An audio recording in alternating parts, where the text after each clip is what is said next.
Welcome to Seco Edge. In this video, I will show you the basics of using the Seco Edge application. You will access Seco Edge through either ASA Abloy Connect or through the extranet. When you come into Seco Edge, you will be taken to the Project tab.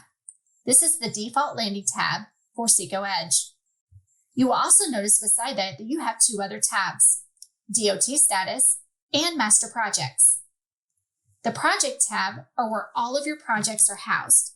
These are the projects that you're building with the intent of sending over to Seco for manufacturing. So that process is started here. This is what's going to get you access into the order forms that you will be building and sending over to the factory for manufacturing. DOT Status will give you a historical look at all of the edge orders that you place into the factory.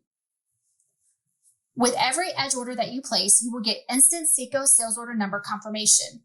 And you will notice in the DOT Status tab that there is an order number column that will house that Seco sales order number in the event that you have questions on an order and need to contact your Seco customer service professional.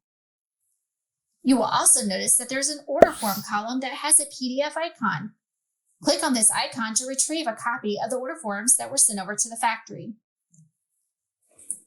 Master Projects is a great way to stay organized in Edge.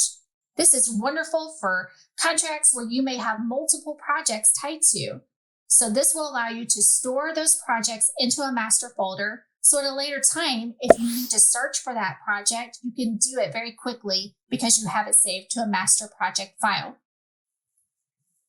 Please look for more videos on Seco Edge and how you can get the best out of this application.